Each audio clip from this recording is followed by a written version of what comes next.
All right, let's talk Cinderella. We all know the story, right? But today, we're going to pull it apart and look at the engine that makes it run.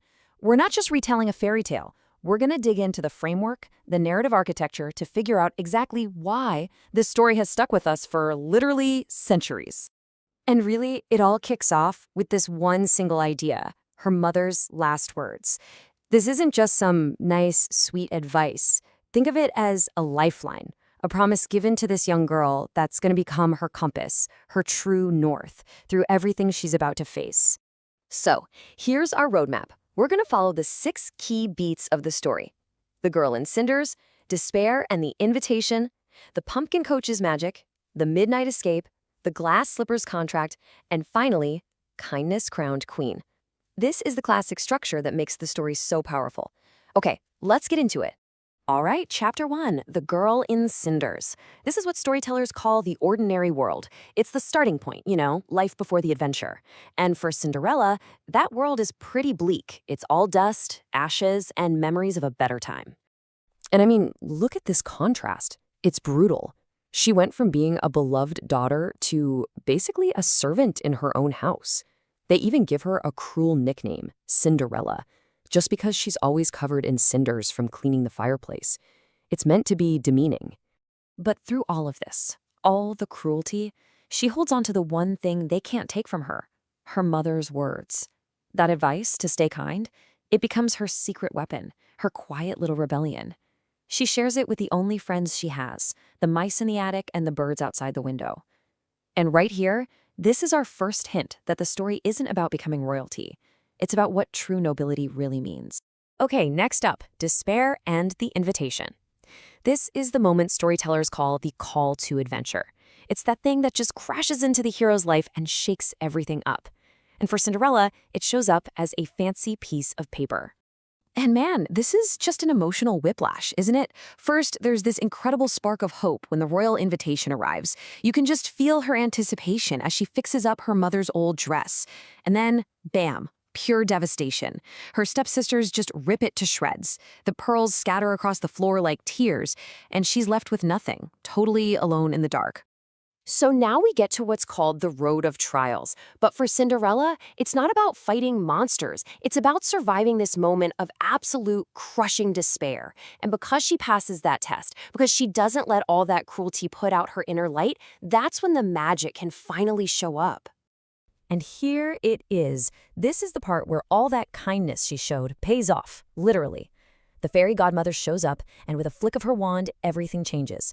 I mean, a pumpkin becomes a golden carriage. Her little mice friends become these incredible horses. And her rags, they just melt away into this stunning gown that looks like it's made of starlight. And of course, the glass slippers. But there's always a catch, right? This is the contract that comes with the magic. It's a dream, yeah, but it's got an expiration date. There's one single rule she absolutely cannot break, and it puts a giant ticking clock on the whole night. Which brings us to the ball itself. Section 4, the midnight escape. This is it, the ultimate crisis. It's the moment where the fantasy is at its peak, but it's about to crash head-on into that very real, very sharp deadline. And for a while, the dream is totally real. She walks into that palace, and the whole room just goes quiet. The prince only has eyes for her. For just a few hours while they're dancing, it feels like time has completely stopped. But then it happens. That first heavy dong from the clock tower. That one sound just shatters the whole illusion. The deadline is here. And it's pure panic. She has to run. She rips herself away from the prince and just bolts, the magic literally dissolving around her with every chime of the clock. And in that mad dash, one of the glass slippers falls off. It's left behind on the stairs, the only piece of evidence that any of it actually happened. So what happens when the magic runs out? Well, she's back in her rags, the coach is just a pumpkin again, the magic is gone, but not really. See, everything has changed, because that one little thing she left behind, it's about to change her entire world. And that brings us to the transformation, because now that glass slipper becomes a new kind of contract. It's not about magic anymore, it's about identity. It's the prince's promise to find her, and it's a test. A test of truth that, as we're about to see, is impossible to fake. So the prince sends his men out all over the kingdom. He's going to marry whoever fits the slipper. And eventually, they get to Cinderella's house. And, this chart kind of says it all. The stepsisters, they try to force it, they try to fake it, they do everything they can. But it's no use. You just can't fake a perfect fit. And then finally, after they almost leave without even seeing her, she gets her chance. And the slipper, it just glides on. It fits perfectly, like it was made just for her.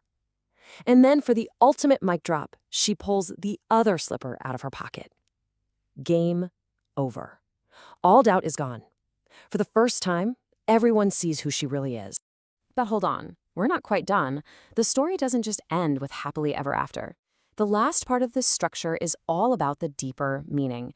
It's one last choice she makes that really tells us what this whole story has been about.